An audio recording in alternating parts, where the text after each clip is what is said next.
few years. But like the thing is, like I just don't really know that much. I'm just saying. I think the Blackhawks just take a few years to get things going. That's all. That's all, Cole. That's fair. Well, that's the beauty of all sports is that everybody can basically do however they can, whatever they can in the off season. But here's how it goes. Us here at the pregame warm-up have a lot talk about the NBA playoffs, the NHL playoffs. Shoot, we can do that for just the next 10 minutes and keep it hot going on here. Everybody, welcome to your pregame warm-up. Ship will self-destruct in 20 seconds. This is your last chance to push the cancellation button. Cancellation button? Hurry!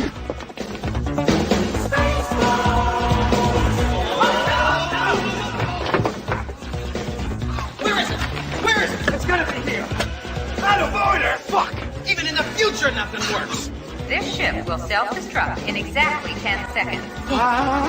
Counting down. 10, 9, 8, 6. 6!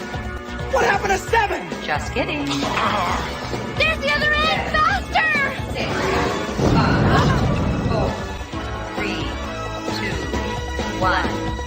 Have a nice day. Thank you. Don't touch that dial.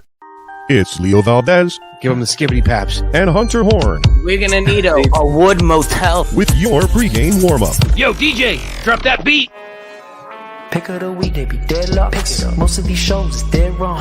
PGW for the W. 100 pound bands on his bed top. Left hand on our podcast, getting topped off. Swinging that stick like it's top golf. I'ma bust in the face.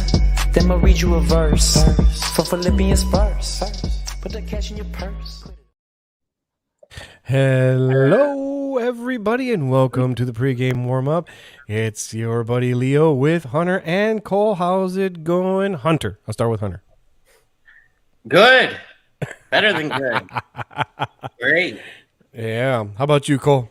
I'm doing pretty good. I mean, yeah, I don't have much else to say on that.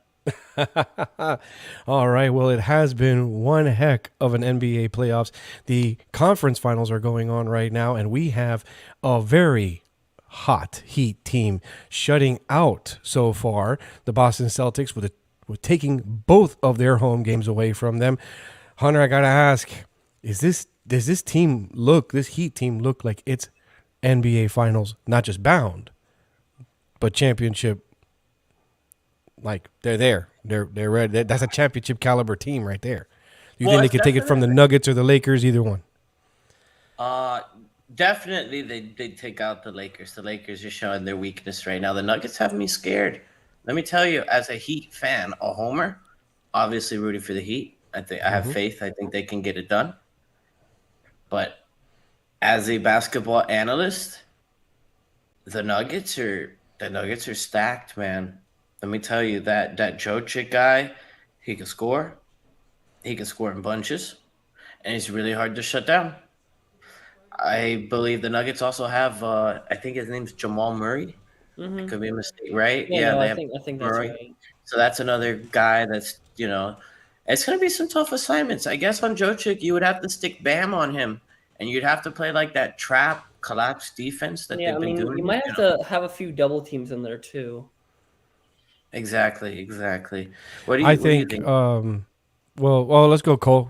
Go ahead. What you got? I was gonna say you might need to have a couple double teams on him too, because he was in the running top 2 or 3 for MVP, and really, I think it's probably gonna be the Nuggets versus the Heat in the finals, since they're both up 3-0 now, and like I said before the show even started, that no team in NBA history has came back from a 3-0 deficit in the playoffs, except for a few of my teams and maybe a couple CPU teams in 2K. So, yeah, I think that what we have going on, I believe the Lakers are done. It's time for the Nuggets to rise to the occasion, being the number 1 team in the West, doing what it is that they do, and quite honestly, for the Heat doing what they're doing all the way through to the Celtics, honestly, it's between the Heat beating them and the Celtics beating themselves, which is why there's such a wide margin in that second victory for the Heat, was because the Heat were perfect and the Celtics were just stumbling and bumbling all over the place. I don't think that would happen against the Nuggets. I was talking to Hunter pregame before all of this. I was basically saying, if I had a choice, I would say the Nuggets in 5, honestly, because both teams actually have the power to almost annihilate each other. The only reason I'm going with the Nuggets is because the Nuggets have even at like half strength, they've beaten the Heat in the regular season, but this postseason is just a different story altogether. Anything could happen.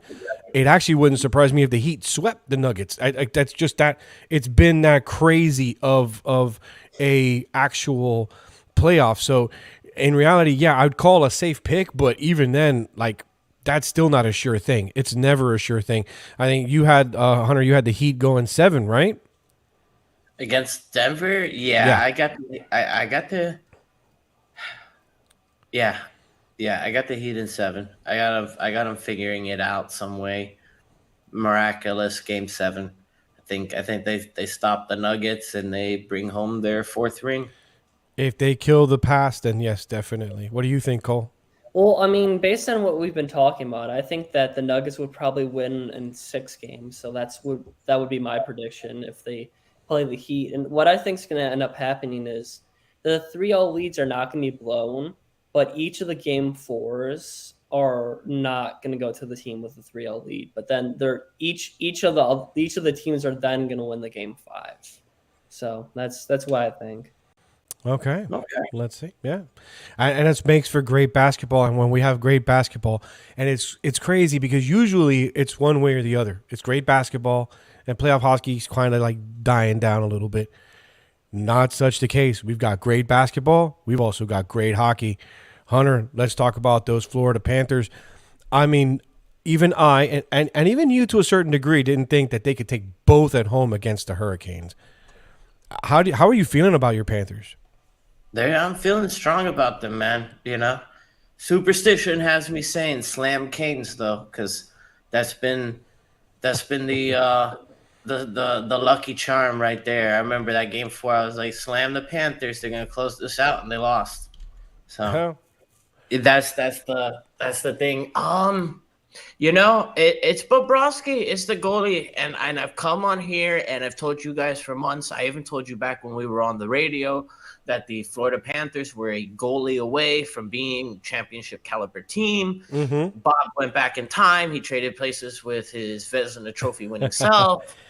And yeah, but you even you would have to admit, not necessarily to cut you off, but even you had to admit at one point you thought Lyons was the guy. Yeah, I mean, he was doing during the regular season. And listen, Lyon was playing hot, and he's not. What's the word? He's not. Oh, gosh, not shy, but he's not. He's not new to the pressure because he took the Chicago Wolves in the AHL the previous year all the way through the playoffs, and they won the AHL Cup. So, you know, he's not shy to the big moment. He was playing hot. I thought, okay. And, you know, we were basically going off of Bobrovsky in the season. He wasn't playing well. He's come out now, and he's playing a completely different style of goaltending. He's been drinking lots of water because he always complained about cramping up during games, and that had slowed up his mobility. So now he's drinking, 2-3 gallons of water a day and wearing diapers during the games. So that way he pisses it all out. You got to do what you got to do, man. They got yellow ice out there. Oh, my. You made Cole cringe a little bit there. So do you have high hopes for the Panthers there, Cole? Yes, I definitely have high hopes for the Panthers. Like I said in one of the last shows that we did together, that Hunter made me a Florida Panthers believer. And even he was kind of hesitant when I said that, if they were going to beat the Carolina Hurricanes. But I kind of had a feeling that the Panthers were going to have a strong start to the series, if not win it. So, we'll see what happens. Yeah, and I honestly think that this Hunter and I have been talking a lot. Of course, we've been going over back and forth with the Panthers and everything that they've been going through. And we were saying, listen, if they got past the Bruins, but it was bloody, it should be bloody against the Leafs, but the Panthers should be able to take that one. And the Panthers took it easy. It wasn't even bloody in reality. Yeah, and then this one against the Canes We even talked about this was going to be the best defensive competition they were going to face. That 4 overtime game was no fun at all whatsoever to watch, but I told it you the winner of demoralized the that- Canes. I told you that. I told Yeah. you. And I told you that the Florida Panthers are playing the long ball in these games. First period, hunker down. Let the Canes skate all around. Let them do their fancy tricks. Tell Bob, listen, man, give us this period. Let them tire themselves out. And then the game switches, man. And you can't tell me it doesn't when the Canes in that first period outshot the Panthers 20-4. And then the game finished 39-32 in shots. Yes. Panthers obviously flipped the gear, and they know that third period comes, and you only need 1 goal to win the game. So they know, let's get to the third period with a tie or a 1-goal lead and hang on to it. Why? Because that's how the Panthers lost to the Lightning last year. That's how they lost to the Lightning 3 years in a row. Lightning get a little lead, and then they wouldn't give it up. All right, I know the answer to this question, but there was a controversial call in the first game against the Canes where they called goaltending interference. I don't think it was. What about you, Hunter? It was iffy. It was iffy. But I personally don't think it was, because not from the contact, because anytime you have skate on skate with the goalie, they're always going to say that he wasn't able to play his position, which is ultimately the determining factor for goalie interference. It was more of he came in behind the defenseman, and what they said was he was establishing his own ice. He wasn't being pushed into the goalie. But I mean, by the angle of the defensive player, he has really nowhere else to go, because he either goes through the defensive player and takes an interference penalty, or he goes around them. He rides them behind. So that was iffy. That's why I'm so surprised that the Canes are going back to Anderson, because that game finished with 63 shots from the Carolina Hurricanes and 65 shots from the Carolina Hurricanes and 59 from the Florida Panthers, right? Okay. If that goal goes in the first period, in the first overtime, 3 minutes into it, the Panthers only had like 20 shots on goal there. So Anderson gave up 3 goals on 20 shots, technically. If you don't call that a goal, that's not a bad average. That's horrible. What are you talking about? As far as that's fucking horrible. 3 goals on 20 shots, Leo. Fucking you get fucking benched for that shit. Well, then why don't they? Because I think the Canes are desperate to shake up the team. That's how they've always been. They've been back and forth with their tandem. They don't like to play goalies on back-to-back losses, because neither Anderson or Ranta play well after a loss. These guys, they don't have short memories. But that's what I'm saying. It is kind of crazy to go back to Anderson because of the fact that Anderson wasn't airtight at all. Yes, those overtimes, he was phenomenal. Don't get me wrong. Right. The Florida Panthers had him figured out that game 1. Definitely. Yeah. Well, that game 1 really was game 1 and 2, if you ask me. My goodness gracious. Oh, yeah, absolutely. 4 overtimes. That's ridiculous. But he made saves that, I don't see him making again. He's old. He's, I see the Canes maybe stealing 1 from the Panthers here in the Panthers arena, and then the Panthers close them out. Even though the Hurricanes are not good on away ice. Teams get desperate when they're down. They start throwing the house at you, man, and sometimes they'll get a lucky break like Toronto. Right. Okay. So, Cole, my question to you is, I know that you've become a Panthers believer. Seeing as if they do defeat the Hurricanes in the next 2 to 3 games, would you say that the Panthers then are a lock for the Stanley Cup against the Golden Knights? Because in reality, I don't even know why the Stars are part of the conversation in the Western Conference. Oh, hang on. Hold on. All right. Okay. There's only 3.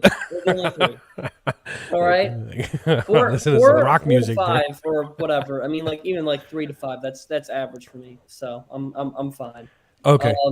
So if they beat the Carolina Hurricanes in 2 to 3 games, I definitely have the Panthers winning in the Stanley Cup. I mean, I don't know if I would necessarily say it's a lock, but that would definitely be my choice.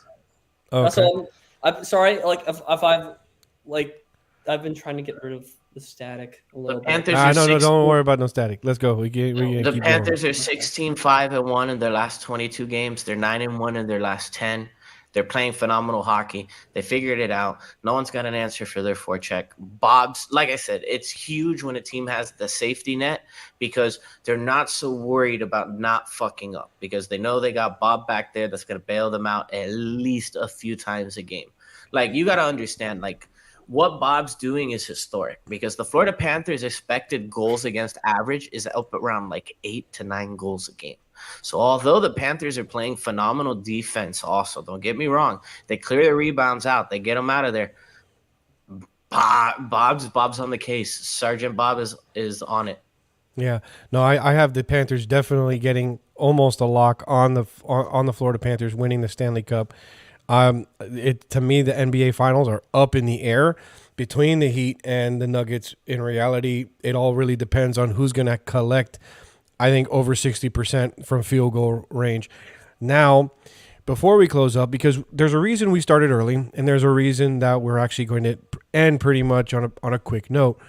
Number one is because Game 3 for the Florida Panthers is actually going to be on in about 45 minutes. And I have to watch the pregame. The pregame matters. That's right. And Hunter needs to watch the pregame. Let the superstitious be superstitious. I honestly, if it gives you comfort, do it. Do it. Hey, why not? You know, I only like using a specific comforter to go to bed, so I understand being picky. I always put my right pad on before my left. That's right.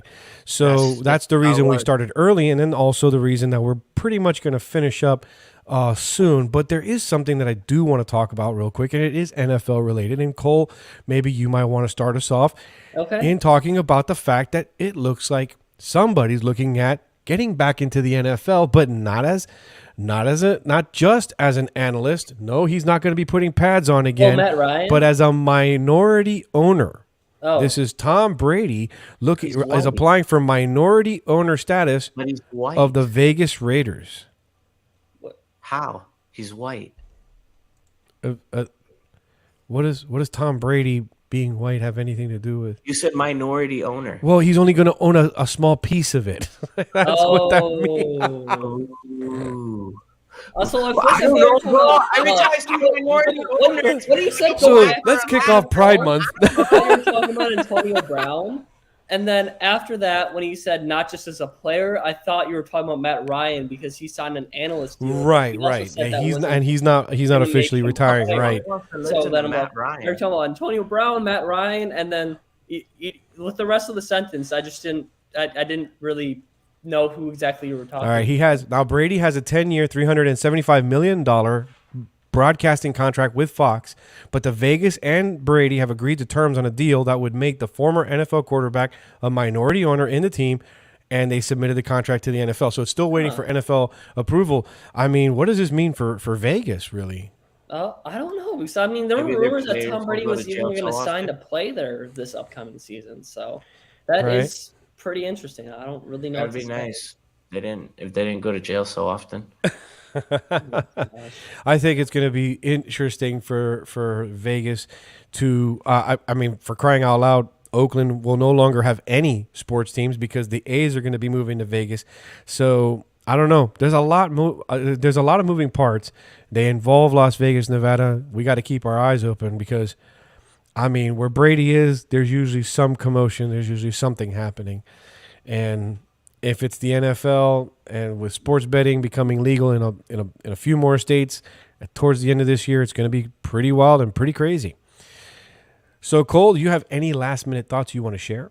I don't know. I was only going to say, like, back to the static thing. Like, I was trying to get rid of that, like, the whole show. So, like, I'm sorry, like, my face, like, looked a little weird, or, like, I was, like, there was, like, static, or, I mean, like, anything like that, if you know what I mean.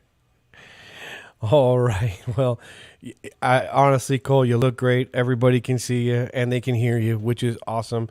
Hunter, thank you so much for joining us. I know you've got ants in pants and you're ready to rock and roll because your eyes are definitely telling us where you want to go. So we're going to be watching the Panther game, and hopefully we'll have some analysis for you even then as we watch the Panthers make their way closer and closer to that Stanley Cup. We'll definitely have some video breakdowns of the highlights on the PGW. I'll be throwing those up there. And everybody, take it easy. Yeah, take it easy, guys. Thank you very much for watching. This has been Leo with Cole and Hunter, and your PGW.